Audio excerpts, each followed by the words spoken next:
உயிர்தனை வேடு சேர்க்கும் சைவ சித்தாந்தம். அனைவருக்கும் அன்பு வணக்கம். இறையருளால் கற்க அறக்கட்டளை என் முயற்சியில் கம்பவாரதி திரு இலங்கை ஜெயராஜையா அருளும் சைவ சித்தாந்த தொடர் வகுப்புகள். 3ஆம் பாடம் ஞானாசிரியர் அருள்நந்தி சிவாச்சாரியார் அருளிய சிவஞான சித்தியார் சுபக்கம். உயிர் நோக்கு சித்தியார் சுபக்கம் 101வது வகுப்பிற்கு உங்கள் அனைவரையும் அன்புடன் வரவேற்கின்றோம். இன்றைய தொகுப்புரை அதனை அடியேன் வழங்குமாறு இன்று சித்தியாகி இருக்கிறது.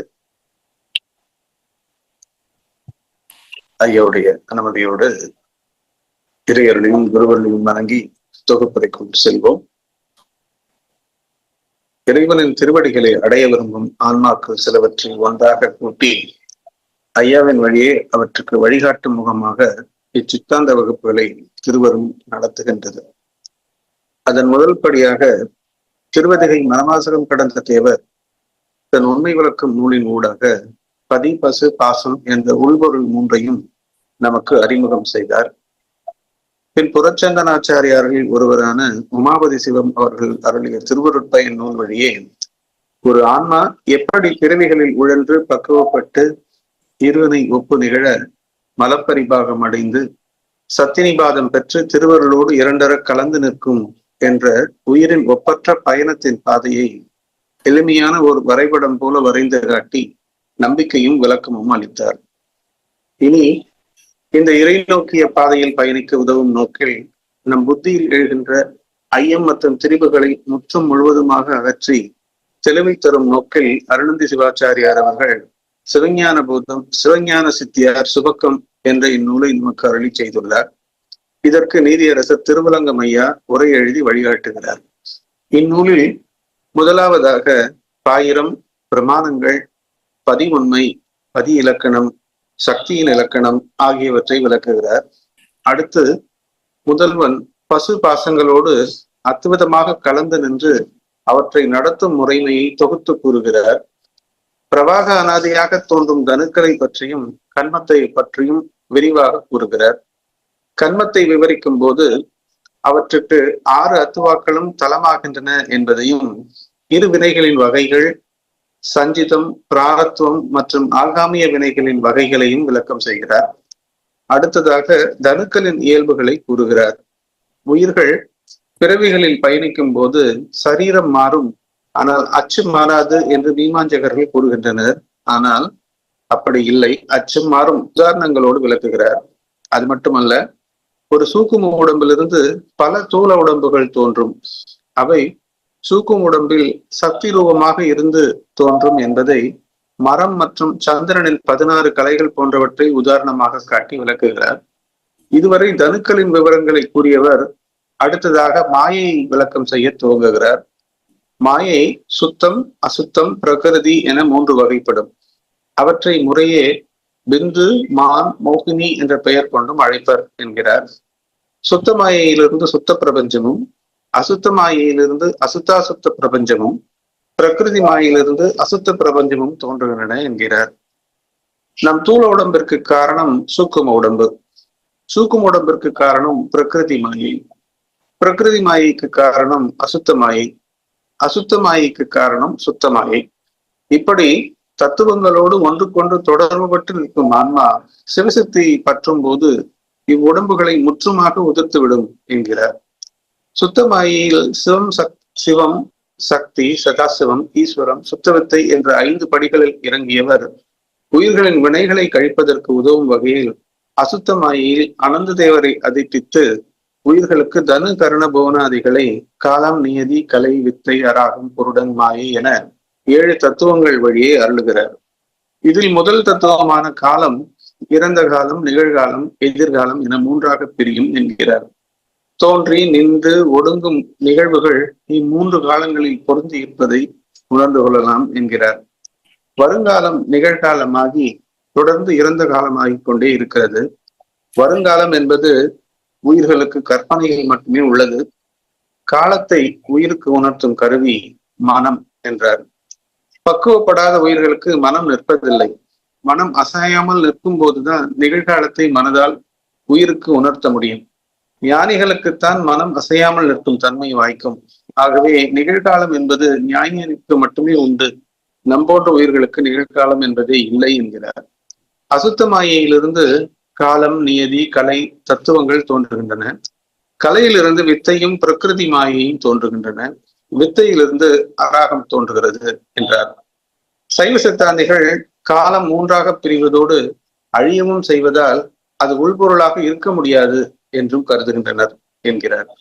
மேலும் அசுத்த மாயையில் உள்ள காலமானது மூன்றாகி தனக்கு கீழ் உள்ள பிரபஞ்சம் அனைத்தையும் தோற்றுவித்து நின்று ஒடுக்குகின்றது என்கிறார். உடல் மற்றும் உயிருக்கு காலவரையறை செய்து இறைவனின் சக்தியால் உந்தப்பட்டு பிரபஞ்சம் அனைத்தையும் செலுத்தி நிற்கின்றது என்கிறார். சிவ தத்துவத்திலும் காலம் உண்டு, புவனங்கள் உண்டு. ஆனால் அவை நாம் அனுபவம் பெறுகின்ற காலம் புவனம் போல இருக்காது என்கிறார். நியதி தத்துவம் கால தத்துவத்திற்கு அடுத்து மாயையிலிருந்து இறைவனின் ஆணையால் தோன்றி அவரவர் செய்த கர்மத்தை அவரவர் சரியாக அனுபவம் பெறும் வகையில் அதனை நியமிக்கும். அடுத்து ஆன்மாவிற்கு ஆணவ மலத்தை சற்றே விலக்கி தொழில் செய்வதற்கான தேவையான கிரியா சக்தியை பொருத்தும்படி செய்யும் தத்துவத்தை கலை தத்துவம் என்பர் என்கிறார். இதற்கடுத்து வித்யா தத்துவம் தோன்றி ஆன்மாவிற்கு ஞான சக்தியை தோற்றுவித்து அறிவினை உதிக்க பண்ணும் என்கிறார். அடுத்து வித்தை தத்துவத்திலிருந்து அராகம் தோன்றும். இது ஆன்மாவின் இச்சா சக்தியை தோற்றுவித்து வினைக்குரிய போகங்களில் இச்சையை உண்டாக்கி நிற்கும். இச்சை தனியாக ஒன்றும் செய்ய முடியாது. அதுபோலவே கிரியா ஞானாசக்திகளும் தனியாக இருந்தால் ஒன்றும் செய்ய முடியாது. இவை மூன்றும் ஒன்றாகி நியதி மற்றும் காலத்தோடு இணைந்து ஒன்றுபட்ட தத்துவங்களின் நிலைக்கே குருடன் என்று பெயர். காலம், நியதி, கலை, வித்தை, அராகம் என்ற 5 தத்துவங்களுக்கு பஞ்ச கஞ்சுகம் என்று பெயர். ஆன்மா இந்த சட்டையை அணிந்து கொண்டுதான் பிறவிகளில் இறங்கி தன் வினைகளை அனுபவித்து தீர்க்க இறைவன் அருள்கின்றான். குருடன் என்றால் வல்லமை உள்ளவன் என்று பொருள். கலை தத்துவத்திலிருந்து தோன்றும் மூலப்பிரகிருதி மாயைதான் குணத்தத்துவமாக சித்தத்தில் அவ்யுக்தமாக தோன்றுகிறது. இந்த குணங்களின் தொகுப்பே குணியாக தோன்றுகிறது. குணப்பண்புகள் சாத்வீகம், ராஜசம், தாமசம் என 3. இவை முறையே ஒன்றுக்குள் 3ஆகி 9 வகையாகும். இந்த 9 குணங்களும் மேலும் 34 வகையான அடிப்படை வகைகளாக பிரிகின்றன. இம்மூன்று குணங்களின் சமநிலைக்கு சாமியம் என்று பெயர். இந்த குணங்களை மூச்சு பயிற்சிகளின் உதவியோடு நாம் கைக்கொள்ளலாம் என்கிறார். குணங்கள் வெளிப்படாமல் சூக்குமமாக நிற்கும் நிலையைத்தான் பிரகிருதி என்கிறோம். எனவே குணத்தத்துவமும் மூல பிரகிருதியும் ஒன்றுதான். சித்தம் என்பதில்தான் குணத்தத்துவங்கள் சூக்கும வடிவாக இருக்கின்றன என்று முதலில் பார்த்தோம். மூல பிரகிருதி சித்த வடிவமாகவும் நிற்கும். அது ஆன்மாவை போகங்களில் கட்டுவது மட்டுமல்லாமல் போகங்கள் பற்றிய சிந்தனைகளையும் உண்டாக்கும் என்கிறார். புத்தி தத்துவம் பிரகிருதியிலே தோன்றி உயிர்கள் செய்த புண்ணிய பாவங்களுக்கு ஏற்ப விடயங்களை அது இது என்று தீர்மானிக்கும். சரியை சரி என்றும் சரியை தவறு என்றும் அவரவர் செய்த புண்ணிய பாவங்களுக்கு ஏற்ப காட்டும் என்கிறார். இங்கிடம் ஒரே விடயத்தை பலர் பலவிதமான வகையில் உள்வாங்குவதற்கும் பல வகையான வகையில் அது பற்றிய முடிவுக்கு வருவதற்கும் இந்த புத்தி தத்துவம் வேலை செய்யும் முறைதான் காரணம். புத்தி செயல்படும் முறைமை புண்ணிய பாவங்களின் தொகுப்பே அடிப்படை காரணமாக அமைகிறது என்கிறார். புத்தியில் ஐயம், திரிவு, தெளிவு என்ற 3 நிலைகள் தோன்றும் என்கிறார். நம் புத்தியிலும் இதுவரை படித்த பாடல்களில் ஐயமும் திரிவும் கொஞ்சம் போல தெளிவும் கலந்தே உள்ளன. இவற்றுள் ஐயமும் திரிவும் நீங்கி தெளிவு பெற வேண்டும் என இறையறையும் குருவர்களையும் வேண்டி வந்தங்குவோம். இனிவரும் பாடல்களை தடைகள் ஏதுமில்லாமல் பயிலவும் அவை நமக்கு உயிரிலே கலந்து வழிகாட்டவும் இறையர்களையும் குருவர்களையும் வணங்கி வகுப்புக்குள் செல்வோம். ஐயா அவர்கள். நன்றி, வணக்கம். சிவா.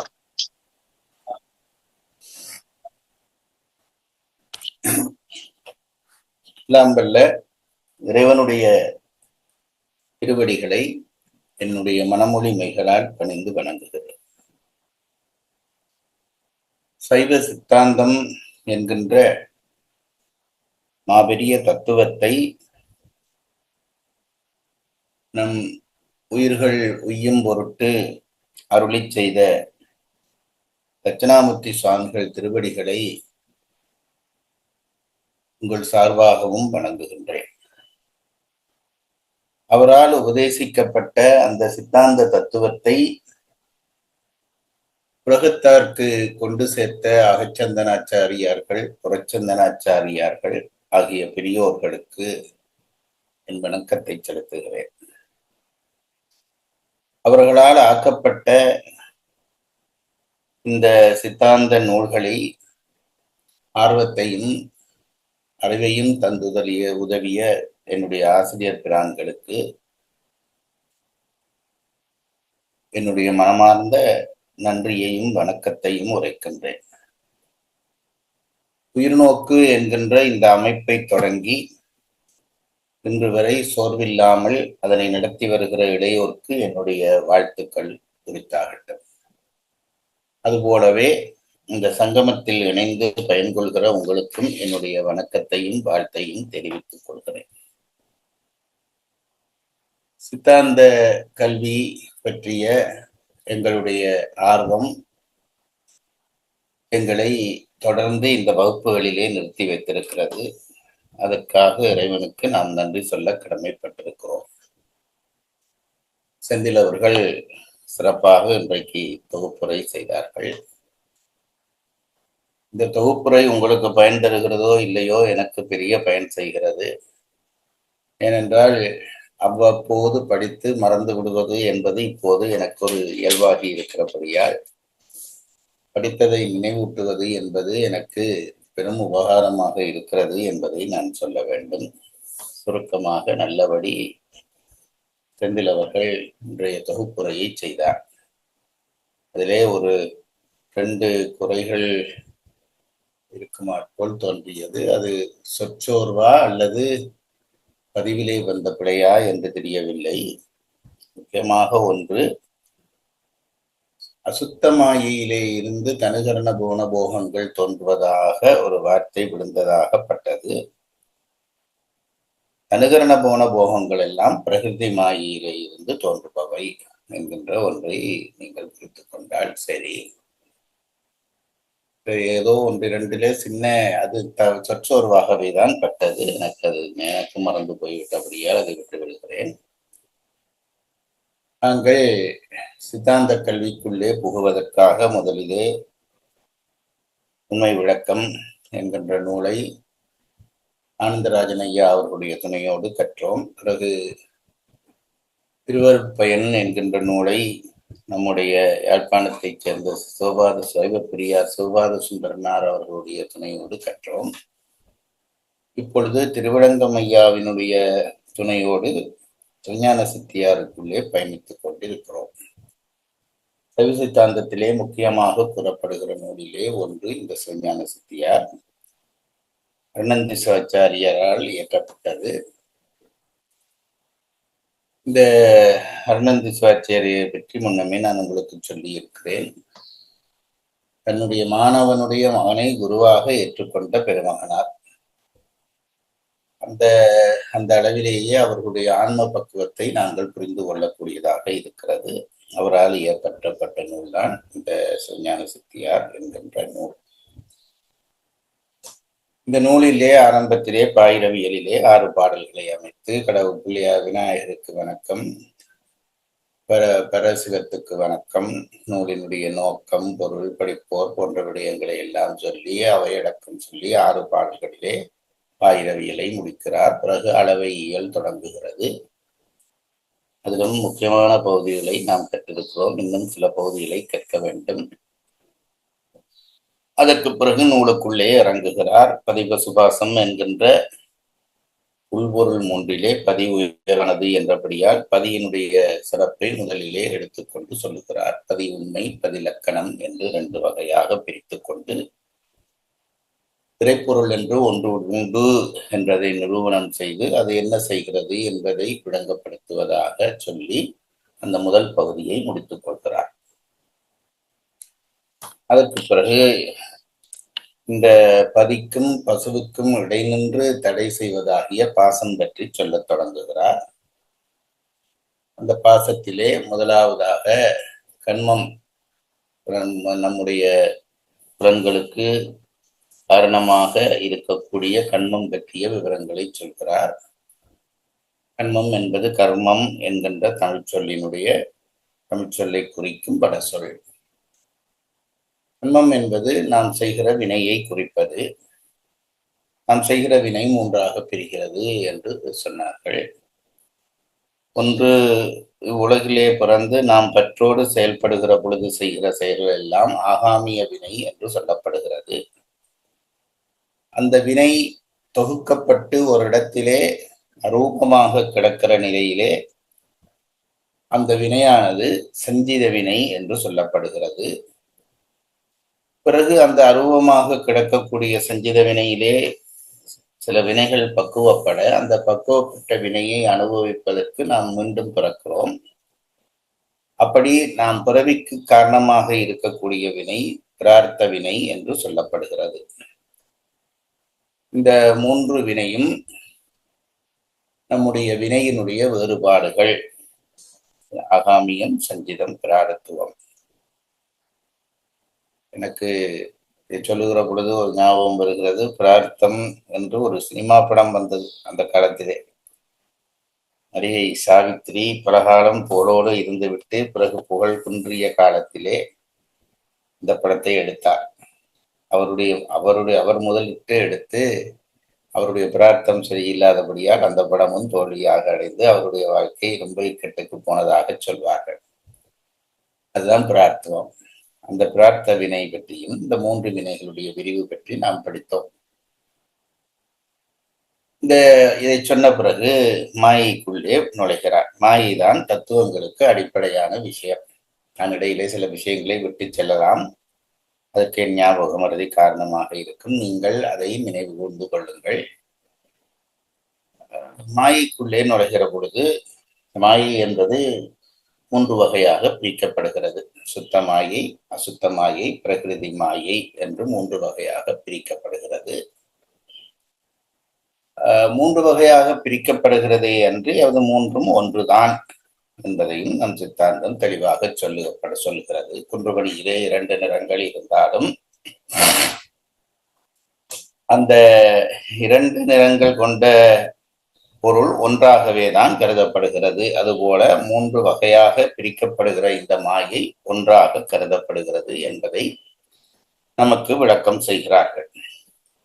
இந்த பிரார்த்த இந்த வினைகளுக்கு காரணம், இந்த பிறவிக்கு காரணமாக இருக்கிற இந்த மாயை, சுத்த மாயையிலே நமக்கு இறைவனுடைய செயல்பாட்டுகளுக்கான அடிப்படையாக சுத்த மாயை அமைகிறது. அதிலே நாதம், விந்து, சதாசிவம், ஈஸ்வரம், சுத்தவித்தை என்று 5 தத்துவங்கள் தோன்றி ஆன்மாவுக்கு தேவையான இயக்கத்தை கொடுப்பதற்கான சக்தியை அவை கொண்டிருக்கின்றன என்று படித்தோம். அதற்கு பிறகு அசுத்த மாயைக்கு வருகிறோம். சுத்தமாயிலே தான் சொற்பிரபஞ்சம், பொருட்பிரபஞ்சம் என்பவையும் ஸ்தாபிக்கப்பட்டு அவையும் நம் உயிர்களுடைய இயக்கங்களுக்கு மூல காரணமாக இருக்கின்றன. அதுபோல நம்முடைய தத்துவம், கலை, அதுக்கு என்ன சொல்லுவோம்? அத்துவாக்கள் 6ம் அங்கேயே தோன்றுகின்றன, சுத்தமாயிலே தோன்றுகின்றன என படித்தோம். வினையை உயிர்களிடம் சேர்ப்பிப்பதும் உயிரை இறைவனிடம் சேர்ப்பிப்பதுமான படிமுறையாக இந்த அத்துவாக்கள் கருதப்படுகின்றன என்று படித்தோம். இப்பொழுது உயிரை இயக்கி அவற்றை ஈடேற்றுவதற்கு இறை சக்தி தயாரான உடனே இனி உயிர் தயாராக வேண்டும். அது ஆணவத்துக்குள்ளே அகப்பட்டு பாடாணம் போல கிடக்கிறது. பாடாணம் என்பது கல். 2லே ஒன்றை சொல்லுங்களேன், ஏன் 2ஐயும் சொல்கிறீர்கள் என்று கேட்டால் அந்த சொற்பிரயோகம் நமக்கு பரிச்சயமாக வேண்டும் என்பதற்காக சொல்லுகிறேன். பாடாணம் போல அசைவின்றி கிடக்கிற உயிரை இயங்கச் செய்ய வேண்டும். அதை இயங்கச் செய்கிற வேலை அசுத்தமாயிலே நிகழ்கிறது.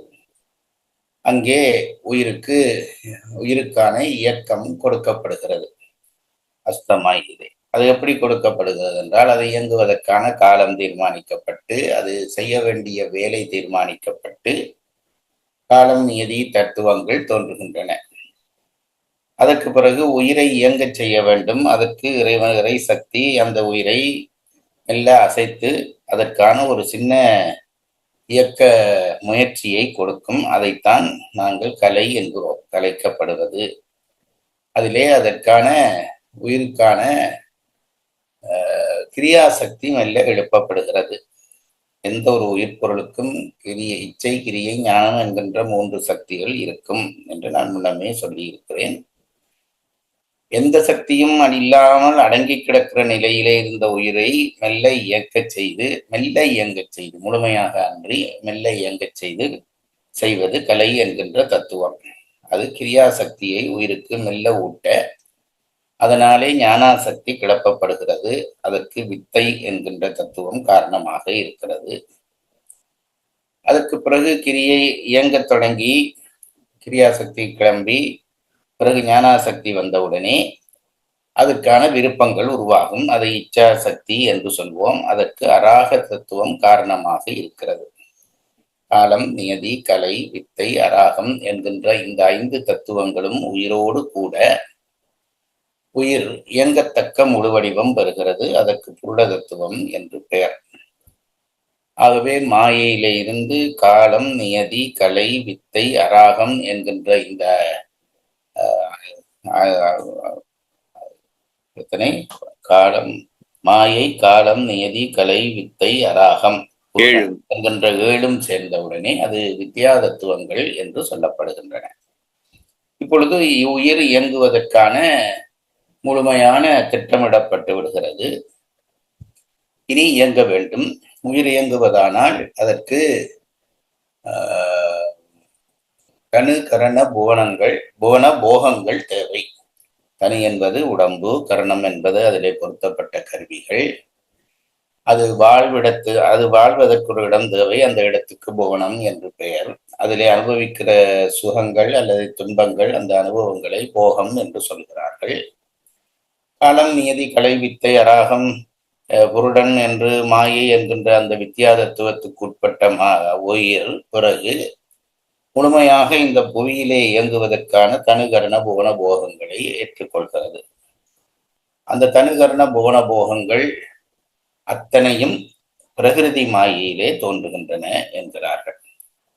பிரகிருதி மாயையிலே மொத்தம் 24 தத்துவங்கள் உண்டாகிறது. உயிரை இயங்கச் செய்கிறதாகிய, இந்த உலகில் நின்று இயங்கச் செய்வதாகிய உயிர் இயங்குவதற்கு காரணமாக 24 தத்துவங்கள் இயங்குகின்றன என்று சொல்லி அந்த 24 தத்துவங்கள் என்ன என்று சொல்லத் தொடங்குகிறார்.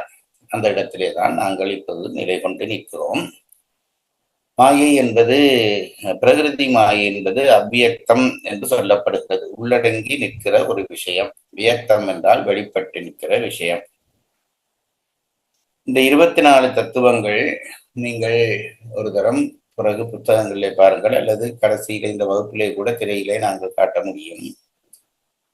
இந்த 24 தத்துவம் நாங்கள் முதலிலே அது எதிலே தோன்றுகிறது என்பதை பற்றி நீங்கள் தான் ஒரு தரம், அது எனக்கு நினைவிலே நிற்காது என்றபடியால் எந்த தத்துவத்திலே தோன்றுகிறது என்பதை நூலிலே பார்த்து மனதிலே பதிவு செய்து கொள்ளுங்கள். நாங்கள் இப்பொழுது நம்முடைய சுகத்துக்காக அல்லது விளக்கத்துக்காக ஒன்றிலே இருந்து ஒன்று தோன்றுவதாக வைத்துக் கொண்டு போகிறோம். அசுத்தமாயிலே இருந்து காலம், நியதி, அதுக்கு பிறகு கலை, வித்தை, அராகம் இதெல்லாம் ஒன்றிலே இருந்து ஒன்று தோன்றுவதில்லை. சிலது மாறி தோன்றுகிறது என்று தத்துவவியலாளர்கள் சொல்கிறார்கள்.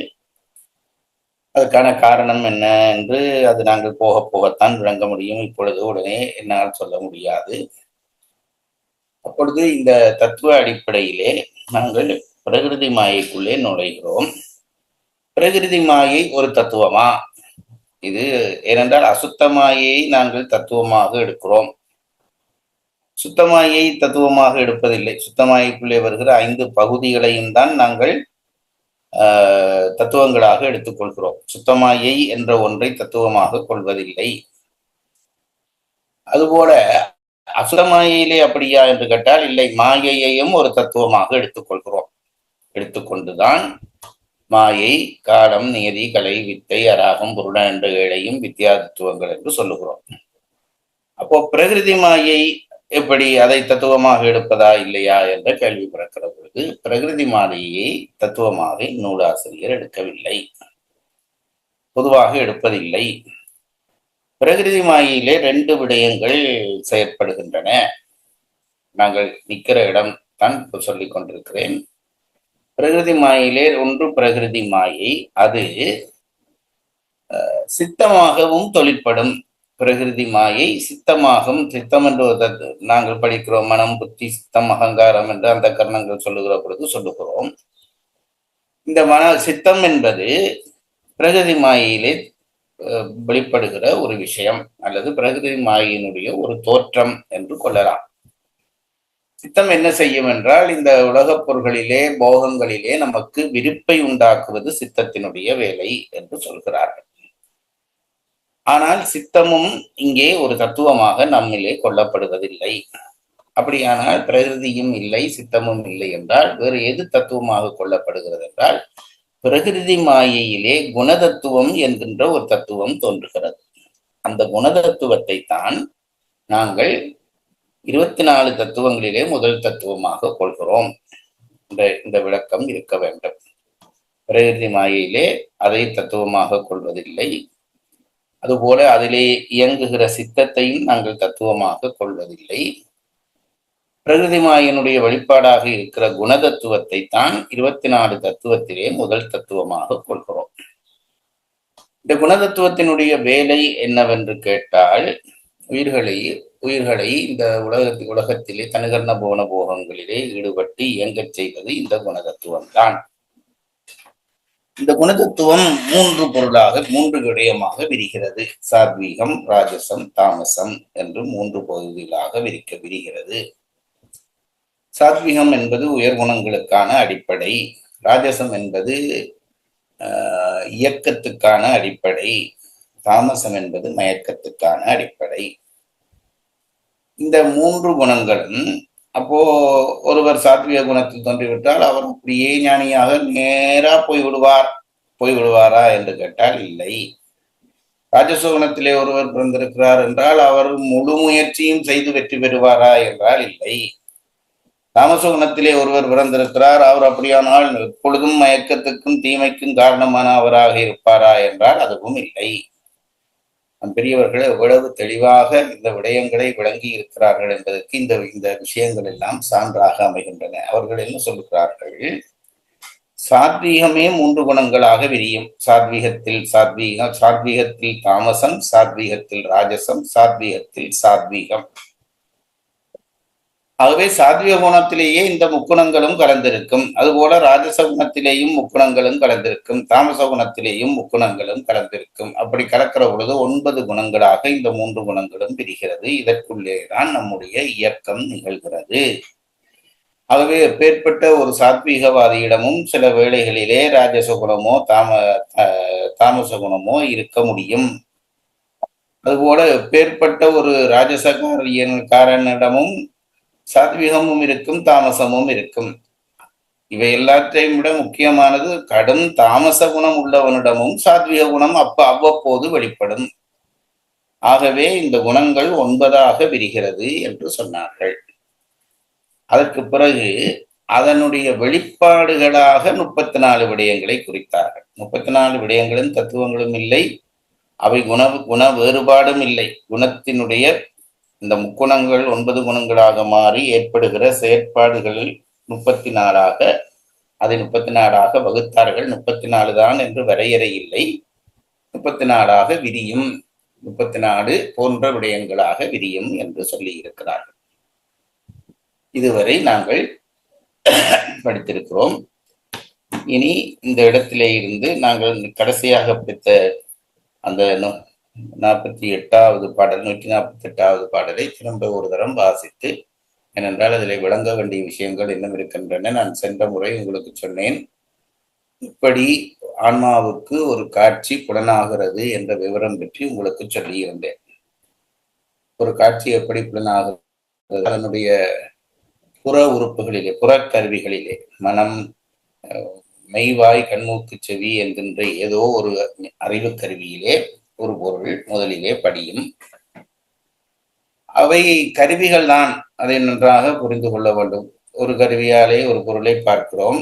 ஒரு விஞ்ஞானத்திலும் அதுதான் உண்மை. ஒரு கருவியாலே பார்க்கிறோம். அந்த கருவியிலே ஒரு அளவுதான் நமக்கு தெரிகிறது. பிறகு கருவியினுடைய நுண்மையை கூட்ட அடுத்த காட்சி புரிகிறது. அதைவிட கருவியினுடைய நுண்மையை கூட்ட அதற்குள்ளே இருக்கிறது தெரிகிறது. இப்படி கருவியினுடைய நுண்மை கூட கூட காட்சியினுடைய நுண்மை நமக்கு தெளிவாகிறது என்பது தெரிந்த ஒரு உண்மை. அதுபோலத்தான் முதலிலே ஞானேந்திரியங்களாகிய மெய்வாய் கண்மூக்கு செவி என்கின்ற இந்த ஐந்தினூடாக காட்சிகள் உள்நுழைகின்றன. நாங்கள் கண்ணால் காண்கிறோம் என்று சொல்கிறோம். கண்ணால் காண்கிறோம் என்ற சொல்தான் சரி. கண்ணே காண்பது என்று நினைக்க கூடாது. நான் கண்ணால் கண்டேன் என்று சொன்னால் கண் என்கின்ற கருவியால் கண்டேன். அந்த வார்த்தைக்குள்ளேயே ஒரு உண்மை தங்கி இருக்கிறது. நான் கண்டேன் என்றால் கண்டது ஆன்மா, கண்ணல்ல. நான் அவ எதனால் கண்டேன் என்றால் ஆன்மாவாகிய நான் கண் என்கின்ற உறுப்பினாலே கண்டேன். அதுபோல இந்த ஐந்து உறுப்புகளும் பெறுகிற அறிவை காட்சி என்றுதான் முறைப்படி சொல்ல வேண்டும். நான் காதால் கண்டேன், மூக்கால் கண்டேன், வாயால் கண்டேன், உடம்பால் கண்டேன் என்பதுதான் காட்சி அமைப்பிலே சொல்லப்படுகிற காட்சி அமைப்பிலே சரியான அமைப்பு. ஆனால் கண் வெளிப்பட ஒரு காட்சியை தெளிவுற காட்டுகிற காரணத்தினாலே காட்சியை பெரும்பாலும் கண்ணிலே தான் நாம் பொருத்தி சொல்லுகிறோம். ஆனால் ஐந்து உறுப்புகளாலும் காண்பவை காட்சிதான். காதால் கேட்கிற ஒரு ராகத்தை இனங்காணுகிற பொழுது காதால் காணுகிறோம். ஒரு வாசனையை இன்ன வாசனை என்று காணுகிற பொழுது மூக்கால் காணுகிறோம். ஒரு சுவையை இன்ன சுவை என்று சொல்லுகிற பொழுது வாயால் காணுகிறோம். ஒரு ஸ்பர்சத்தை இன்ன ஸ்பரிசம் என்று உணர்கிற பொழுது உடம்பால் காணுகிறோம். ஆகவே இந்த புற உறுப்புகளிலே முதலிலே காட்சிகள் விழுகின்றன.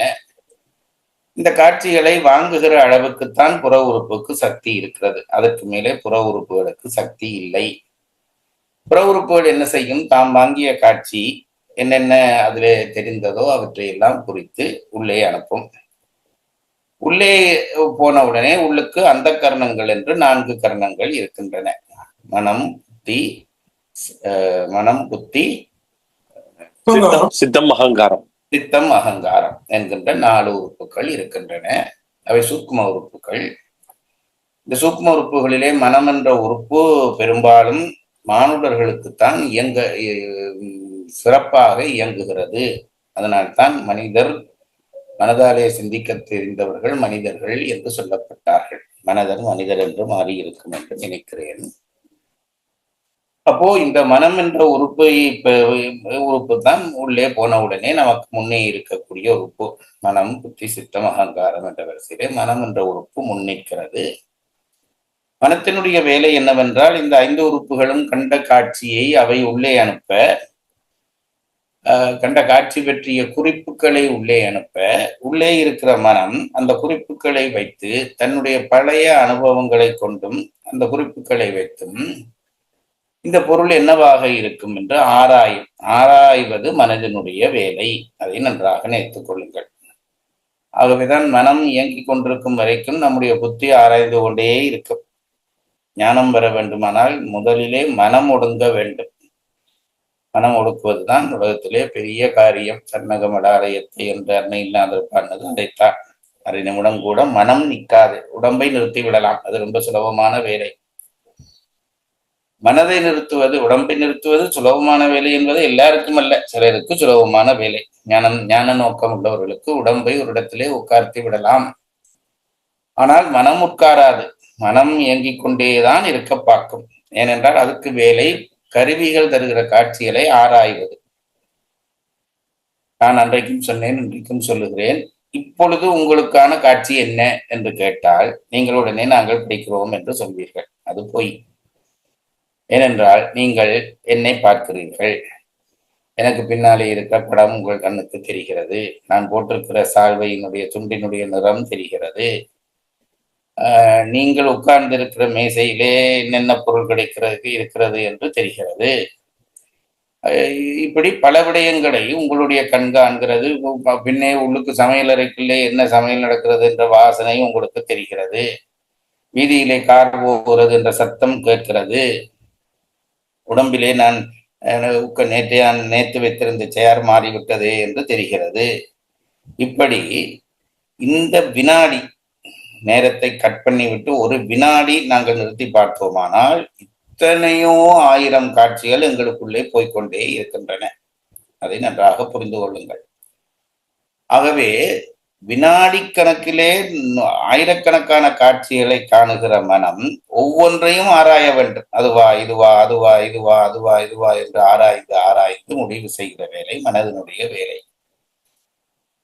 அப்படி மனம் ஆராய்ந்து கொண்டு ஆராய்ந்த விஷயங்களை எல்லாம் தொகுத்து குறித்து புத்திக்கு அனுப்பும். புத்தியினுடைய வேலை என்னவென்றால் இது இன்ன பொருள் என்று தீர்மானிப்பது. ஆராய்வதோடு மனதினுடைய வேலை முடிந்துவிடும். புத்தி நம்முடைய முன்னைய புறவிகளுடைய அனுபவங்கள் எல்லா பதிவுகளும் புத்தியிலே உண்டு. நான் இப்போ இப்படி இந்த கையை வைத்து இப்படி தூக்குகிறேன் என்றால் எங்களுடைய புத்தியிலே அந்த பதிவு இருக்கும். இந்த சிசிடிவி கேமரா என்ற ஒரு கேமரா வந்த பிறகு வீடுகளில் ஏதாவது ஒன்று நடந்தால் அதை ரிமைண்ட் பண்ணி பார்க்கிறார்கள். பார்த்தால் அந்த இடத்திலே போக நாங்கள் இயங்குவது தெரிகிறது. அப்படித்தான் நம்முடைய புத்தியிலும் நம் உடம்பிலே தோன்றுகிற அத்தனை அசைவுகளும் நம்முடைய புத்தியிலே பதிவாக உள்ளன. அப்ப இந்த கருவிகள் எவ்வளவு பலம் பொருந்திய கருவிகள்னு ஒரு 60-70 வயது வரையும் வாழ்ந்தால் கூட அத்தனை நாட்களும் அத்தனை மாதங்களும் அத்தனை வாரங்களும் அத்தனை நாட்களும் அத்தனை மணித்தியாலங்களும் அத்தனை நிமிடங்களும் அத்தனை செக்கங்களும் நடக்கிற அத்தனை காட்சிகளும் எங்கள் புத்தியிலே பதிவாக எங்கோ ஒரு இடத்திலே இருக்கிறது. அதை நாங்கள் மறந்து போகக்கூடாது. அது மீளத் தோன்றும், தேவைப்படுகிற பொழுது வெளிப்படும். அதனால்தான் எப்போவோ மறந்த ஒரு விஷயம் திடீரென்று ஞாபகம் வருகிறது என்றால் அங்கு உள்ளுக்கு இருந்திருக்கிறது, வெளியே எடுக்க தெரியவில்லை. எங்களுக்கு உள்ளுக்கு இருந்த விஷயத்தை வெளியே எடுக்க தெரியாமல் நிற்கிறோமே தவிர அது வெளியிலே எடுக்கக்கூடிய மாதிரி தான் பதிவாகி இருக்கிறது. அப்போ புத்தி என்ன செய்யும் என்றால் பல புறவிகளிலே இப்படி பதிவான விடயங்களை எல்லாம் அதனிடம் ஒரு தொகுப்பு உண்டு. கண்ட காட்சியை மனம் ஆராய்ந்து இன்னது இந்த பொருளிலே இருக்கிறது என்று அனுப்பின உடனே தன்னுடைய பழைய அந்த ரெக்கார்டோடு இதை ஒப்பிட்டு பார்த்து புத்தி காணுகிற காட்சி இந்த காட்சி தான் என்று தீர்மானிக்கும். ஆகவே புத்தியினுடைய வேலை தீர்மானித்தல், மனதனுடைய வேலை ஆராய்தல். இதுல என்ன ஒரு பிரச்சனை என்று கேட்டால், புத்தி எல்லாவற்றையும் சரியாக தீர்மானிக்குமா என்றால் அதுவும் இல்லை. அதற்கு நம்முடைய வினைப்பயன் காரணமாக இருக்கும். சரியான வினைப்பயன் இருந்தால் ஒரு பொருளை காணுகிற பொழுது அது இன்ன பொருள் என்று தெளிவாக நாம் உணர்வோம். அப்படி இல்லாவிட்டால் என்ன நடக்கும் என்று கேட்டால், சில நேரத்திலே ஐயமாகவே நிற்கும். சித்தாந்தம் சார், எனக்கு சந்தேகமாகவே இருக்கிறது, முப்பொருள் உண்மைதானா, எனக்கு சந்தேகமாகவே இருக்கிறது என்றால் அது ஐயம். அது ஏன் அப்படி சந்தேகமாக இருக்கிறது என்றால் அதை தெளிகிற விதி என்னும் நமக்கு வரவில்லை, கர்ம பயன் நமக்கு வரவில்லை என்று அர்த்தம். அப்போ அது தீர்மானிக்க முடியாமல் இருக்கிறது நிலை என்ற நிலை ஒன்று உண்டு. அதாவது மனதினுடைய வேலை ஆராய்தல் என்ற வேலைக்கு அப்பாலே சில பேராலே போக முடியவில்லை, ஆராய்ந்து கொண்டே இருப்பார்கள். ஆராய்ச்சி நிச்சயிக்கப்படாத பட்சத்திலே ஆராய்ச்சியினாலே பயன் பெரும்பாலும் ஒன்றும் இல்லை. ஆகவே ஆராய்ந்து கொண்டே இருக்கிற அந்த மனம் என்கின்ற ஒன்றினுடைய வேலை ஆராய்ச்சியை மட்டும். அது அதுவா இதுவா என்று குழம்பினபடி இருக்கும். அடுத்த நிலை புத்திக்கு போகிற பொழுது புத்தி தீர்மானிக்கும் என்று சொன்னேனே, சரியாக தீர்மானிக்கும் என்று இல்லை. அது என்ன செய்யும் என்றால் சரியை பிழையாகவும் பிழையை சரியாகவும் சில வேளை தீர்மானித்து விடும். இந்த ரெண்டுக்கும் என்ன பெயர் என்றால், ஒன்றுக்கு ஐயம் என்று பெயர், மற்றதுக்கு திரிவு என்று பெயர். திரிவு என்றால் ஒன்றை இன்னொன்றாக நினைத்துக் கொள்வது. கடவுள் இருக்கிறார் என்றால் இல்லை என்கிறான் ஒருவன். இதிலே அவன் சொல்லுகிறான் இருக்கு என்று சொல்லுகிற நாங்கள் திரிவாக நிற்கிறோம் என்று சொல்லுகிறான். நாங்கள் அவனை பார்த்து இல்லை என்கிற இவனுக்கு திரிவு அறிவுதான் வந்திருக்கிறது என்கிறோம். எது உண்மை என்பதை காலம்தான் தீர்மானம் பண்ணும். ஆகவே இந்த ஐயம் திரிவு என்கின்ற ரெண்டும் இல்லாத நிலைதான் தெளிவு. இந்த தெளிவு எல்லா விடயத்திலும் பெற வேண்டும். ஒன்றும் எத்தனை என்று கேட்டவுடனே ஒரு மாணவன் ஒன்றா ரெண்டா மூன்றா என்று நினைத்தால் ஐயம். இல்லை 2ஐ 3 என்று நினைத்து விட்டால் திரிவு. அப்படி இல்லாமல் 2 தான் என்று 2ஐ 2ஆக நினைக்கிற பொழுது ஏற்படுவது தெளிவு. இந்த 3 நிலையும் நம்முடைய புத்தியிலே இந்த காட்சியிலே தோன்றும். நல்விதியுள்ளவன் தெளிவை பெற்று உயர்வான். ஆகவே இந்த குணதத்துவம் 3ஆக பிரிந்து அது 9ஆக விரிகிற பொழுது, காட்சிகள் உள்நுழைகிற பொழுது மனதிலே ஐயமாகி புத்தியிலே நிச்சயிக்கப்பட்டு அதற்கு பிறகுதான் அந்த காட்சியினுடைய பயன் அந்த உயிருக்கு நிச்சயிக்கப்பட்ட உடனே அந்த நிச்சயத்தினாலே உயிர் அந்த பொருளினாலே வருகிற இன்ப துன்ப மயக்கங்களுக்கு ஆளாகும். போகிறோம், ஒரு கல்யாண வீட்டுக்கு போகிறோம், அங்கே உணவு வகைகள் வைத்திருக்கிறார்கள். ஒரு டம்ளரிலே பாயாசம் இருப்பது போல தெரிகிறது. அதை முதலிலே ஒரு டம்ளர் குடிக்கலாம் என்று எடுத்து வாயிலே வார்த்தால் அது பாவக்காய் ஜூஸ் என்பது பிறகுதான் தெரிகிறது. பாயாசமாக இருந்தால் உடனே ஏற்படுகிற உணர்ச்சி, அது புத்தி இலைக்கும் மனதிலே பட்டு மனம் ஆராய்ந்து புத்தி நிச்சயிக்கிற பொழுது பாயாசத்தை பாவக்காய் ஜூஸை பாயக்கம் என்று நினைத்து விட்டது. அதை வாயில விட்ட உடனே கசப்பு ஏற்படுகிறது. அப்போ இது ஒரு உணர்ச்சி. பாயாசம் என்று தெரிந்தவுடனே மகிழ்ச்சி ஏற்படுகிறது. இது ஒரு உணர்ச்சி. ரெண்டுக்கும் இல்லாத பொதுவான பச்சத்து நீர் தான் என்றால் அதில் உணர்ச்சி ஒன்றும் இல்லாமல் நிலை வருகிறது. ஆகவே ஒவ்வொரு பொருளும் மனதிலே ஆராய்ந்து புத்தியிலே நிச்சயிக்கப்படுகிறது. நிச்சயிக்கப்படுகிற பொழுது அதனாலே வருகிற இன்ப துன்பங்களாகிய மயக்கங்களுக்கு உயிர் ஆளாகும். இதுதான் உயிர் பொருள் ஒரு அனுபவத்தை பெறுகிற பொழுது ஏற்படுகிற விஷயம். அதைத்தான் படிப்போம்.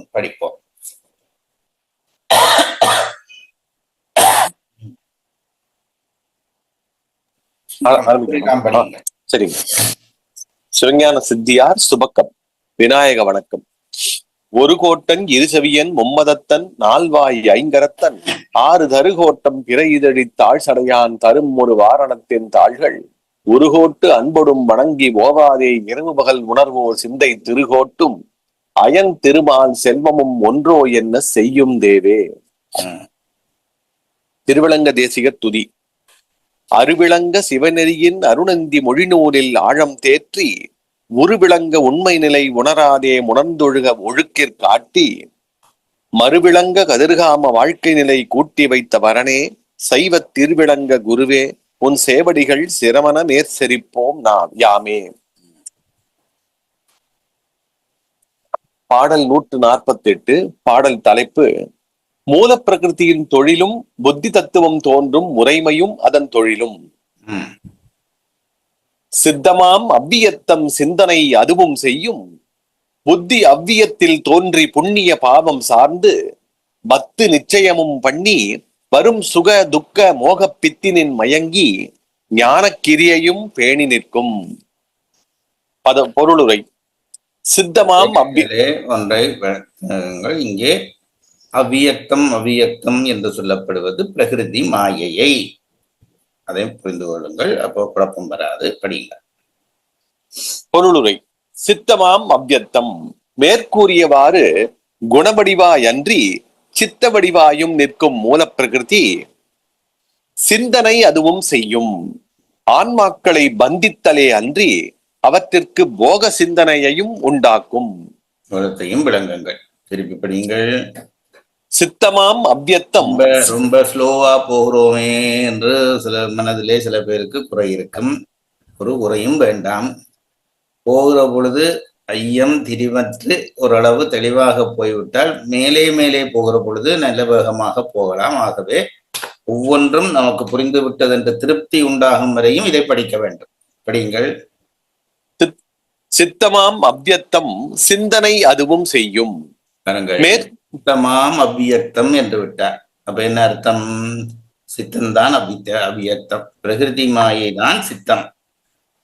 பிரகிருதி மாயையின் தத்துவமாக கொள்வதில்லை, சித்தத்தையும் தத்துவமாக கொள்வதில்லை. அதிலே தோன்றுகிற குணத்தை தான் தத்துவமாக கொள்கிறோம். இது இந்த பாடலில் நாம் முதல் பதிவு செய்து கொள்ள வேண்டிய விஷயம். பிரகிருதி மாயையிலே சித்தம் குணம் என்ற 2 விடயங்கள் இருக்கின்றன. சித்தம் என்பதுதான் பிரகிருதி மாயை என்பதால் அதை நாம் தனித்தத்துவமாக கொள்வதில்லை. குணத்திலிருந்து சித்தத்திலிருந்து பிரகிருதி மாயிலிருந்து வெளிப்பட்டதாகிய குணத்தை தான் நாங்கள் பிரகிருதி என்ன தத்துவம் ஆன்ம தத்துவங்களிலே முதல் தத்துவமாக கொள்கிறோம். இவ்வளவும் பதிவாக வேண்டும். இதுல ஒரு அசைவில்லாத உறுதி வேண்டும். 3 விடயங்கள். பிரகிருதி மாயை, அதுவே சித்தரூபமாக நிற்கிறது. சித்தரூபமாக நிற்கிற பொழுது பிரகிருதி மாயினுடைய வேலை வேறு. பிறகு இவற்றிலே இருந்து குணதத்துவம் தோன்றுகிற பொழுதுதான் ஆத்ம தத்துவங்கள் உண்டாகின்றன. சித்தமாம் அவ்வியக்தம் செய்யும் மேற்கூறியவாறு குணவடிவாயன்றி சித்த வடிவாயும் நிற்கும் மூல பிரகிருதி ஆன்மாக்களை பந்தித்தலே அன்றி அவற்றிற்கு போக சிந்தனையையும் உண்டாக்கும். சித்த நிலையிலே அது செய்கிற வேலை என்னவென்றால் ஆன்மாக்களை விடயங்களோடு பந்திக்க செய்யும், போக விருப்பை உண்டாக்கும். இதுதான் சித்தமாக நிற்கிற பொழுது அவற்றினுடைய வேலை. புத்தி அவ்வியத்தில் தோன்றி புண்ணிய பாவம் சார்ந்து புத்தி தத்துவம் பிரகிருதியிலே தோன்றி அவ்வவ்வுயிர்கள் செய்த புண்ணிய பாவங்களுக்கு ஏற்ப வத்து நிச்சயமும் பண்ணி விடயங்களை இது அது என்று தீர்மானிக்கும். இதுதான் புத்தியினுடைய வேலை. ஆனால் அந்த தீர்மானிப்பது என்பது இது அது என்று தீர்மானிப்பது கண்ம வினையினுடைய வினைமைக்கு ஏற்பதான் தீர்மானிக்கும். நல்ல வினை இல்லாதவனுக்கு இது என்ன சித்தாந்தம் என்று தோன்றும், நல்ல வினை உள்ளவனுக்கு இது பெரிய விஷயம் கிடைத்து விட்டதே என்று தோன்றும். அப்போ புத்திதான் தீர்மானிக்கும். அந்த தீர்மானத்தினுடைய தெளிவு என்பது கண்மத்திலே இருக்கிறது என்கிறார். வரும் சுக துக்க மோக பித்தினின் மயங்கி அவ்விடயங்களால் வரும் சுக துக்க மோகங்களாகிய மயக்கத்தில் அழுந்தி. இதுல நீங்கள் ஒரு விஷயத்தை கவனித்துக் கொள்ளுங்கள். நாங்கள் ஒரு தத்துவத்தை எப்படி படித்துக் கொண்டிருக்கிறோம் என்றால் மேலிருந்து கீழ் வந்து கொண்டிருக்கிறோம். உங்களுக்கு அது புரிகிறதா? மேலிருந்து முதல் சிவதத்துவம் படித்தோம், பிறகு வித்யா தத்துவம் படித்தோம், பிறகு படிக்கிறோம். ஆனால் எங்களுடைய தொடர்பு எப்படி இருக்க போகிறது என்றால் கீழிருந்து மேல் நோக்கி இருக்க போகிறது. அதாவது நாங்கள் அடியிலே இருந்துதான் கொஞ்சம் கொஞ்சமாக ஏறி தத்துவங்களை கடப்போம். அப்பொழுது எங்கள் பார்வைக்கான சரியான பார்வை கீழிருந்து வர வேண்டும். ஆனால் இங்கே தத்துவ தோற்றம் சொல்லுகிறபடியால் மேலிருந்து கீழ் நோக்கி சொல்லிக் கொண்டு போகிறார்கள். அதையும் நீங்கள் புரிந்து கொள்ள வேண்டும். சொல்லுங்கள். புத்தி அவ்வியத்தில் தோன்றி புண்ணிய பாவம் சார்ந்து வத்து நிச்சயமும் பண்ணி புத்தி தத்துவம் பிரகிருதியிலே தோன்றி அவ்வவ்வுயிர்கள் செய்த புண்ணிய பாவங்களுக்கு ஏற்ப விடயங்களை இது அது என்று தீர்மானித்தும் வரும் சுகதுக்க மோக பித்தினின் மயங்கி அவ்விடயங்களால் வரும் சுக துக்க மோகங்களாகிய மயக்கத்தில் அழுந்தி ஞானக்கிரியையும் பேணி நிற்கும், ஆன்மாவின் அறிவையும் தொழிலையும் விருத்தி செய்து நிற்கும். இச்சையை ஏன் சொல்லவில்லை என்றால் இச்சைதான் அங்கு முன்ன சொல்லப்பட்டு விட்டது. அதனுடைய விருப்பத்தின் காரணமாக பொருள்களிலே ஈடுபாடு செய்து அது அறிவையும் அதனுடைய ஆன்மாவினுடைய அறிவையும் செயலையும் பாதிக்கும். பாதிக்கும் என்றால் ஒன்று அது உண்மையை உண்மையாக காட்டி பாதிக்கும், அல்லது உண்மையை பொய்யாக காட்டி பாதிக்கும், அல்லது உண்மையா பொய்யா என்று குழம்பச் செய்தும் பாதிக்கும். இப்படி பாதிக்க செய்யும் என்கிறார். குறிப்புரை. முதல் குறிப்பு, சித்தமாம் அவ்வியத்தம் சிந்தனை அதுவும் செய்யும். மூல பிரகிருதி குணவடிவாய் நிற்றலே அன்றி சித்த வடிவாயும் நிற்கும். இவ்வளவும் தெளிவாகிவிட வேண்டும். எங்கே சித்தம் போயிட்டு என்று கேட்கக்கூடாது. நாங்கள் அந்த கர்ணமாக படிக்கிற பொழுது சித்தம் படிக்கிறோம், தத்துவமாக படிக்கிற பொழுது சித்தம் படிப்பதில்லை. இப்ப பாருங்கள், இந்த டம்ளரிலே காப்பி எனக்கு தரப்பட்டிருக்கிறது. நான் இந்த டம்ளரை எடுத்து குடிக்கிறேன் என்றால், நான் டம்ளர்ல குடிக்கிறேன் என்றால் காப்பியை தான் குடிக்கிறேன். அது உள்ளே நிற்கிறது. இந்த பொருள் ஒன்றுக்குள்ளே ஒன்று அடங்கின காரணத்தினாலே நாம் அதை தனியே சொல்வதில்லை. இது ஒரு நிலை. இப்போ நாங்கள் இந்த அந்த கரணம் என்று சொல்லுகிற பொழுது மனம் புத்தி சித்தம் அகங்காரம், நான் அதிலே உங்களுக்கு மனதையும் புத்தியையும் சொன்னேன், அகங்காரத்தையும் சித்தத்தையும் சொல்லவில்லை. மனம் ஆராயும், புத்தி நிச்சயிக்கும். இந்த அகங்காரத்தினுடைய வேலை என்ன என்று கேட்டால், நான் சொன்னேனே தொடக்கத்திலே, வினாடி கணக்கிலே நாங்கள் ஆயிரக்கணக்காக கொண்டிருக்கிறோம். அப்போ உடனே உடனே உடனே உடனே இந்த ஃபைல்கள் பாஸ் பண்ணப்பட வேண்டும். எங்களுடைய அந்த அலுவலகங்களில் இருப்பது போல மாசக்கணக்கிலே ஈடுபட முடியாது. அப்படியானால் ஒரு காட்சி நான் காண்பதற்கே ஒரு வருஷமாகும். அப்ப அந்த அளவு வேகமாக மனமும் புத்தியும் இயங்க வேண்டும். மனதனுடைய அந்த இயக்கத்திற்கு காரணமாக ஓயாமல் எல்லாவற்றையும் சிந்திக்க செய்கிற அந்த தன்மையை கொடுப்பது அகங்காரம். இந்த மூன்றினுடைய தொகுப்பு தான் சித்தம். இதற்குள்ளே என்ன இருக்கிறது? டம்ளர்லே நான் காப்பி குடிக்கிறேன், உள்ளே காப்பி இருக்கிறது, காப்பிக்குள்ளே சர்க்கரை இருக்கிறது, பால் இருக்கிறது. இதெல்லாம் சேர்த்து சொல்லுகிற பொழுது காப்பி என்கிறோம். சித்தமும் அதுதான். சித்தம் என்றால் என்னவென்றால் மனம் புத்தி அகங்காரத்தை சேர்த்ததாகிய ஒரு பொருள். அதைத்தான் சித்தம் என்று கொள்கிறோம் என்று எடுத்துக்கொள்ள வேண்டும். மூலப்பிரகிருதி குணவடிவாய் நிற்றலே அன்றி சித்த வடிவாயும் நிற்கும். குணவடிவாய் நின்று முக்குணங்களையும் தோற்றுவிக்க ஆன்மா அவற்றை பொருந்தி அக்குணங்களின் மயமாய் நிற்கும். அது சித்த வடிவாய் நின்று போக சிந்தனையை உண்டாக்க குணங்களின் மயமாய் நிற்கும் ஆன்மா விடய போகங்களை அறிந்து இச்சித்து அவற்றில் அழுந்தும். குணவடிவாய் நின்று முக்குணங்களையும் தோற்றுவிக்க ஆன்மா எது தோற்றுவிக்க? மூலப்பிரகிருதி குணவடிவாய் நிற்றலே அன்றி சித்த வடிவாயும் நிற்கும். குணவடிவாய் நின்று முக்குணங்களை தோற்றுவிக்க ஆன்மா அவற்றை பொருந்தி அக்குணங்களின் மயமாய் நிற்கும். குணங்களை தோற்றுவித்த உடனே ஆன்மா அந்த குணங்களை பொருந்தி குணரூபமாக ஆன்மா மாறிவிடும். அது சித்த வடிவாய் நின்று போக சிந்தனையை உண்டாக்க குணங்களின் மயமாய் போக சிந்தனையை உருவாக்குவது. குணவடிவாக ஆன்மா பெற்ற பிறகு போகங்களின் மீதான ஆர்வத்தை உண்டாக்குவது சித்தம். போக சிந்தனையை உண்டாக்க குணங்களின் மயமாய் நிற்கும் ஆன்மா விடய போகங்களை அறிந்து இச்சித்து அவற்றில் அழுந்தும். விடய போகங்களை அறியும், அதை இச்சிக்கும், பிறகு அதற்குள்ளே அழுந்தும். சாத்வீக குணம் விடய போகங்களை அறியச் செய்யும். இனி அடுத்த கேள்வி வருகிறது. குணங்கள் 3 என்று சொன்னீர்களே, இப்போ உயிர்கள் குணதத்துவத்தை புரிந்தவுடனே அந்த விடயங்களை அறியும், இச்சிக்கும், அதற்குள்ளே அழுந்தும் என்று நாங்கள் சொன்னோம். குணவடிவாக குணத்தோடு உயிர் பொருந்தின உடனே விடய போகங்களிலே அறியும், அனுபவம் வரும், அழுந்தும், இந்த 3ம் பெற்றோம். அது எப்படி நடக்கிறது என்று சொல்லுகிற பொழுது இவர்கள் சொல்லுகிறார்கள், குணம் 3 என்று முதலிலே படித்து விட்டோம். அப்ப குணதத்துவத்தை பொருந்துவதென்றால் இந்த முக்குணங்களையும் பொருந்துகிறது என்று அர்த்தம். முக்குணங்களையும் பொருந்துகிறது என்றால் சாத்வீக குணத்தை பொருந்துகிற பொழுது என்ன நடக்கும், ராஜசத்தை பொருந்துகிற பொழுது என்ன நடக்கும், தாமசத்தை பொருந்துகிற பொழுது என்ன நடக்கும் என்று தெரிய வேண்டும். எது? உயிர். சாத்விக குணம் விடய போகங்களை அறிய செய்யும். விடய போகங்களை அறிய செய்வதற்கு பெயர் சாத்வீக குணம். இன்ன கடையிலே இன்ன வடை கிடைக்கும் என்று அறிய செய்வது சாத்வீகம். சாத்வீக குணம் விடய போகங்களை அறிய செய்யும். தமோ குணம் அப்போகங்களில் இச்சையை உண்டாக்கும். அது அறிந்தவுடனே அது பற்றிய ஆசை உண்டாக்கும். ஒரு நாளாவது அதை சாப்பிட வேண்டும் என்ற ஆசை உண்டாகிறது என்றால் அதற்கு தமோகுணம் காரணம். ராஜத குணம் அப்போகங்களை பற்றச் செய்யும். எப்படியாவது அந்த கடைக்கு போய் காசு வேண்டி அந்த வடையை வாங்கி தின்ன செய்வதற்கு பெயர் ராஜச குணம் என்று பெயர். அறிய செய்வது, விரும்பச் செய்வது, அடையச் செய்வது. அறியச் செய்வது சாத்வீகம், விரும்பச் செய்வது தாமசம், அடையச் செய்வது ராஜதம் என்ற 3 குணங்களும் இந்த வேலையைத்தான் செய்யும் என்கிறார். மேற்கூறியவாறன்றி அவ்யத்தின் நின்று சித்தம் தோன்றும் என பொருள் கோரின் ஒரு சிலர் அப்படி இல்லை. அவ்வியத்திலே, அதாவது பிரகிருதி மாயிலிருந்து சித்த தத்துவம் தோன்றி சித்த தத்துவத்திலே இருந்துதான் குணதத்துவம் தோன்றும் என்று சொல்ல தலைப்பிட்டால் அதுல என்ன பிழை வரும் என்று சொல்ல போகிறார்.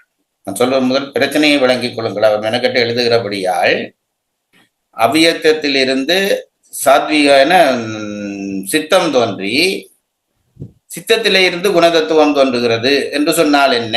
ஏன் சித்தத்தை நீங்கள் அவ்வியத்தினுடைய வடிவாக கொள்கிறீர்கள் என்று கேள்வி பிறக்கும். அதற்கு காரணம் சொல்லுகிறார், படிங்கள்.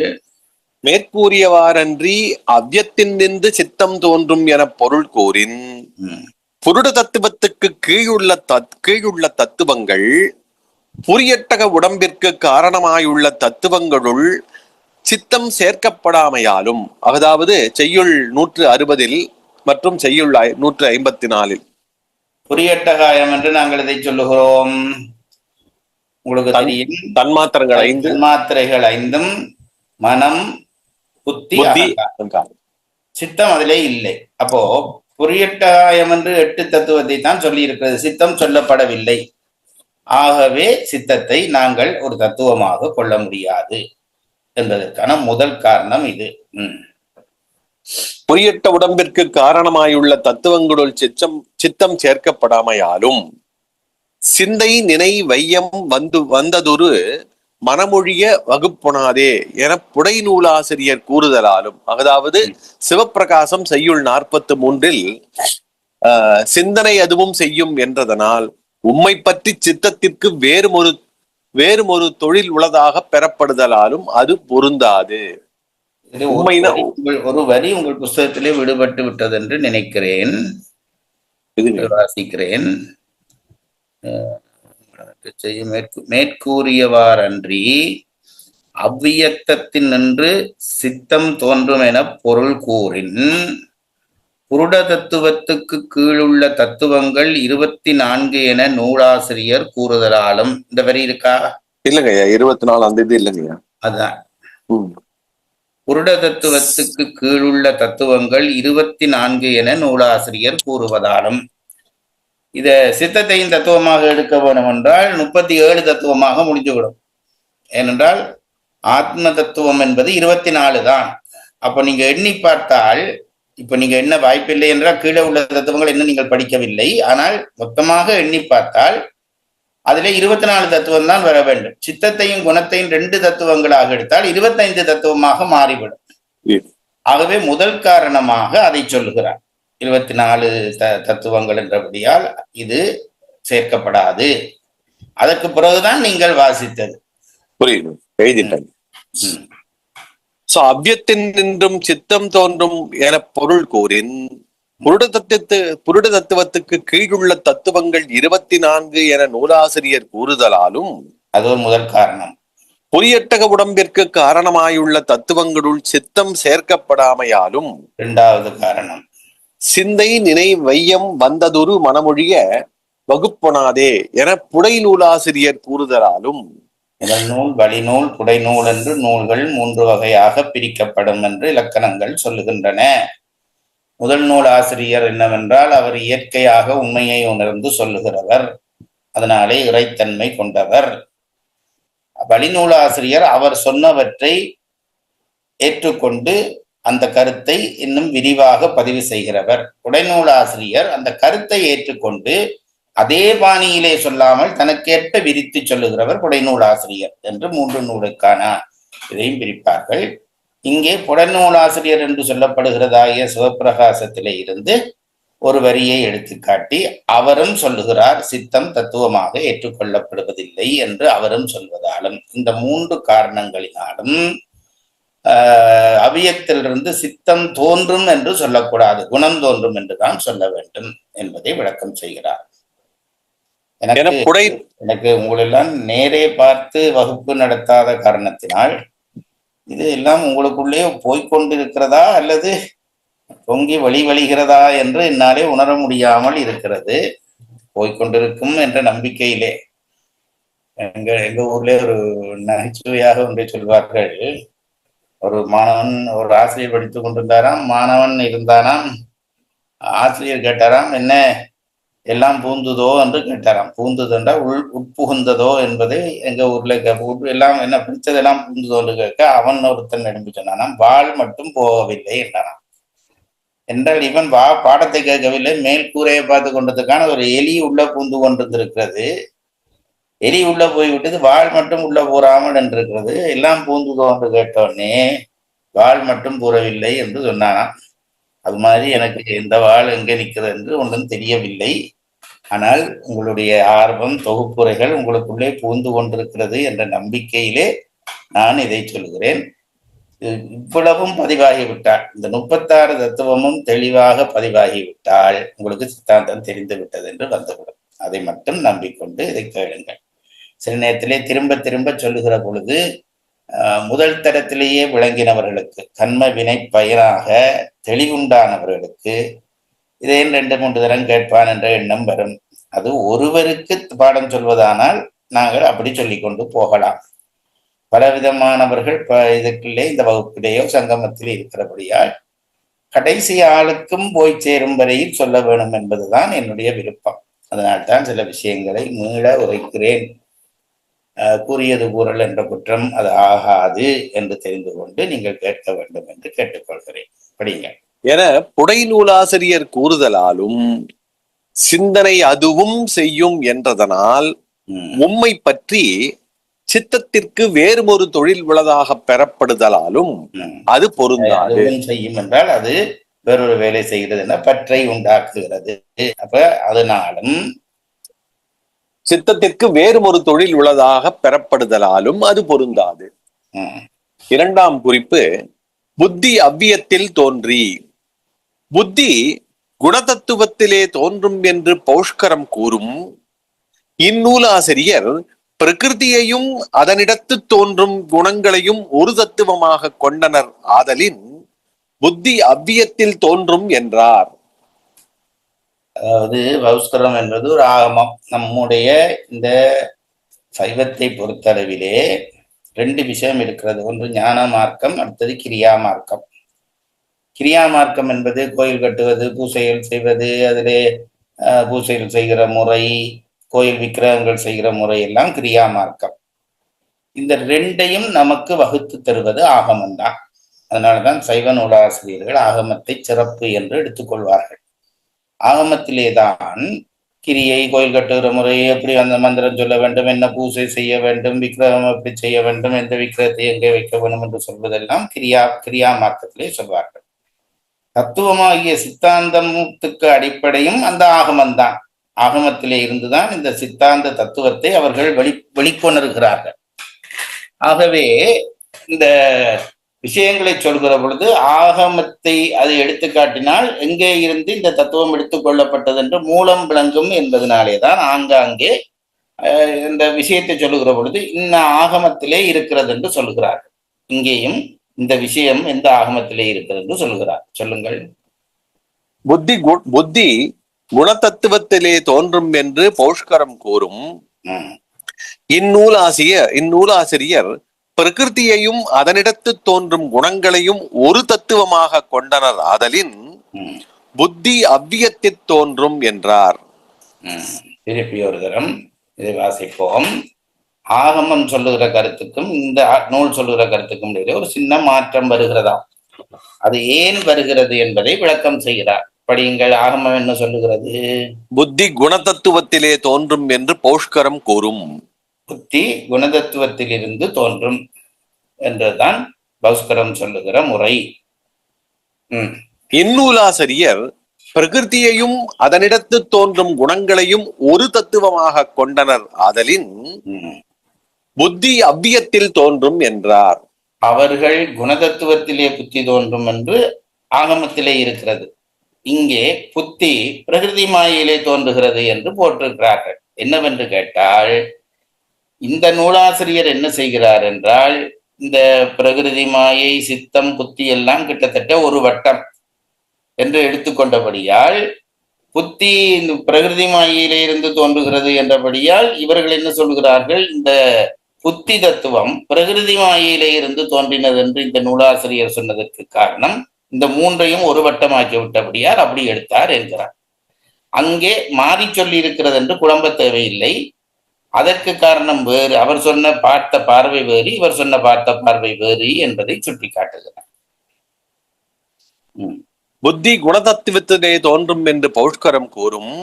இந்நூலாசிரியர் பிரகிருதியையும் அதனிடத்து தோன்றும் குணங்களையும் ஒரு தத்துவமாக கொண்டனர் ஆதலின் புத்தி அவ்வியத்தில் தோன்றும் என்றார்.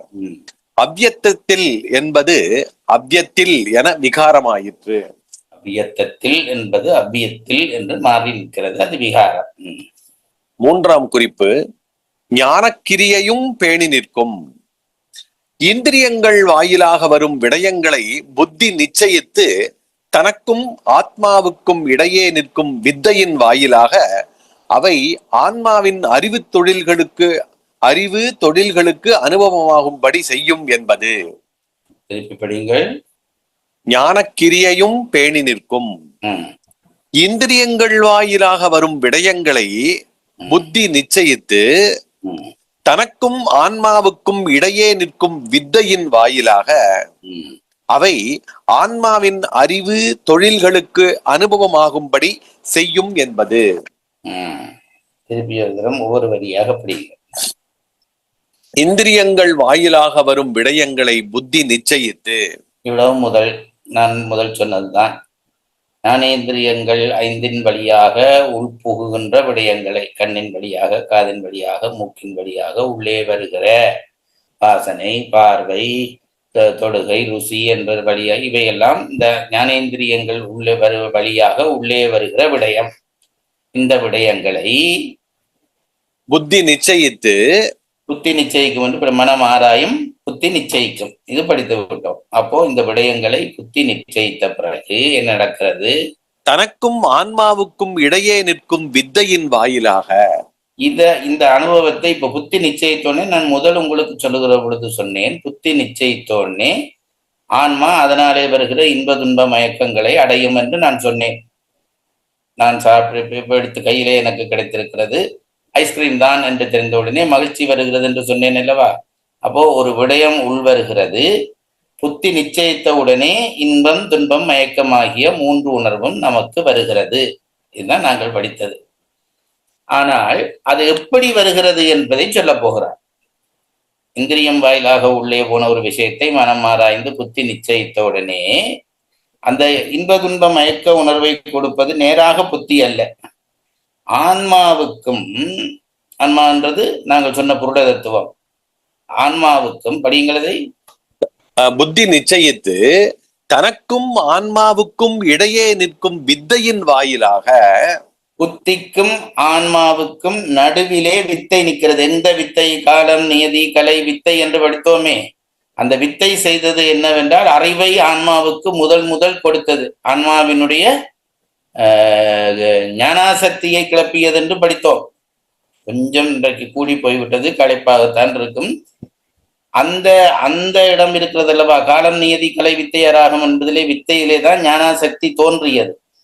அப்ப ஆன்மாவுக்கும் புத்திக்கும் இடையிலே நிற்கிற இந்த வித்தை தான் அந்த இன்ப துன்ப மயக்கங்களை உருவாக்குவதற்கு காரணமாக இருக்கிறது என்கிறார். படியுங்கள். புத்தி நிச்சயித்து தனக்கும் ஆன்மாவுக்கும் இடையே நிற்கும் வித்தையின் வாயிலாக அவை ஆன்மாவின் அறிவு தொழில்களுக்கு அனுபவமாகும்படி செய்யும் என்பது. ஆன்மாவினுடைய அனுபவம், தொழில் முதலியவற்றுக்கு அதுதான் காரணமாக இருக்கும். நேரடியாக புத்தி நிச்சயித்த உடனே ஆன்மா அதனால இன்ப துன்பம் அனுபவம் பெறுகிறது என்றால் அந்த ஆன்மாவுக்கும் புத்திக்கும் இடையிலே நிற்கிற அந்த வித்தை ரூபமாகத்தான் இது அந்த அனுபவங்களை பெறுகிறது என்கிறார். அந்த பந்தியில மிச்சம் இருக்கா? முடிஞ்சதா? அந்த ஒரு வரி இருக்குங்க, படிங்க. வித்தை என்பது ஆன்மாவுக்கு அறிவை எழுப்பும் வித்யா தத்துவம். அவ்வளவுதான். வித்தை என்று சொன்னது என்னவென்றால் ஆன்மாவுக்கு அறிவை எழுப்புகின்றதாகிய வித்யா தத்துவம். அதுதான் புத்தி நிச்சயித்த உடனே அதனாலே வருவது இன்பமா துன்பமா மயக்கமா என்பதை உயிருக்கு கூட்டி கொடுப்பது. அதுதான் இந்த அளவிலே நிறுத்துவோம். முடிச்சுங்க. பேணுதல் என்றால் வளர்த்தல் அல்லது விருத்தி செய்தல். பேணுதல் என்ற வார்த்தைக்கு பொருள் போடுகிறார். பொழிப்புரை. மூலப்பிரகிருதி சித்த ரூபமாய் நின்று புருடனுக்கு போக சிந்தனையையும் உண்டாக்கும். புத்தி தத்துவம் பிரகிருத்தியிலே தோன்றி உயிர்கள் செய்த புண்ணிய பாவங்களுக்கு ஈடாக விடயங்களை நிச்சயித்து அவற்றிலே மயங்கி அவை ஆன்மாவின் அறிவு தொழில்களுக்கு விடயமாம்படி செய்யும். பாடல் 148 மறுவாசிப்பு. பாடல் தலைப்பு மூலப்பிரகிருதியின் தொழிலும் புத்தி தத்துவம் தோன்றும் முறைமையும் அதன் தொழிலும். சித்தமாம் அவ்வியத்தம் சிந்தனை அதுவும் செய்யும். புத்தி அவ்வியத்தில் தோன்றி புண்ணிய பாவம் சார்ந்து பத்து நிச்சயமும் பண்ணி வரும் சுக துக்க மோக பித்தினின் மயங்கி ஞானக்கிரியையும் பேணி நிற்கும். பொழிப்புரை. மூலப்பிரகிருதி சித்த ரூபமாய் நின்று புருடனுக்கு போக சிந்தனையையும் உண்டாக்கும். புத்தி தத்துவம் பிரகிருதியிலே தோன்றி உயிர்கள் செய்த புண்ணிய பாவங்களுக்கு ஈடாக விடயங்களை நிச்சயித்து அவற்றில் மயங்கி அவை ஆன்மாவின் அறிவு தொழில்களுக்கு விடயமாம்படி செய்யும். ஐயாவுடன் நான் இதை படிக்கிற பொழுது, திருக்குறள் படிக்கிற பொழுதும் இது படிக்கிற பொழுதும் என்னுடைய அனுபவம் என்ற ஒன்று இருக்கிறது. அது என்னவென்றால், ரொம்ப ஆர்வமாக வகுப்பு ஆரம்பமாகும். 1 மணித்தியாலம் 1.5 மணித்தியாலம் வரையும். பிறகு என்ன நடக்கும் என்றால் ஆர்வம் குறையாது, புத்தி உள்வாங்க மறக்கும். இந்த லொரியல்லே மண்ணேற்றுவார்கள். மண்ணேற்றுகிற பொழுது ஒரு அளவுதான் மண்ணேற்றலாம். டிரைவருக்கு மண்ணேற்ற இன்னும் ஏற்ற விருப்பம் இருக்கும், ஆனால் அதுக்கு மேலே ஏற்றினா கீழே தான் வழி. ஆகவே ஏத்தின மண்ணை கொண்டு போய் கொட்டி விட்டு திருப்பி வெறும் லொரியோடு வந்தால்தான் ஏற்ற முடியும். அதுபோல நான் அதை உணர்ந்தேன். அவர் சொல்ற பொழுது எனக்கு இன்னும் கேட்க வேண்டும் என்று ஆர்வம் இருக்கும், ஆனால் அது உள்ளே நுழைய மாட்டாமல் நிற்கும். அப்ப என்ன அதுக்கு வழி என்று கேட்டால், போய் அந்த வகுப்பை முடித்து கொண்டு போய் அது பற்றி சிந்தித்து விடயங்களை கொஞ்சம் உள்வாங்கினால் அது இறங்கப்பட்டு போகும், மண் இறக்கப்பட்டு போகும். பிறகு அடுத்த நாள் வந்தால் லொரி பழையில இன்னும் ஏற்றலாம். அப்படித்தான் நான் போவேன். ஆர்வமே குறைந்து விட்டது என்றால் அது படிப்பில் ஏதோ பிழை என்று அர்த்தம். இன்றைக்கு உங்களுக்கு அந்த நிலை சில வேளை ஏற்பட்டிருக்கும். ரொம்ப சிக்கலான விடயங்கள் பலவற்றை ஒன்று கூடி படித்தது, புத்திக்கு ஒரு சின்ன கலைப்பு ஏற்பட்டிருக்கலாம். ஆனால் இது இப்போ உங்களுக்குள்ளே போய்விட்டது. அதுதான் பெரிய விஷயம். கடவுள் பண்ணின உதவியிலே பெரிய உதவி என்னவென்றால், இப்ப நீங்க காதாலை கேட்டு மனதாலே உள்வாங்கி புத்திக்கு அனுப்பி விட்டீர்கள்.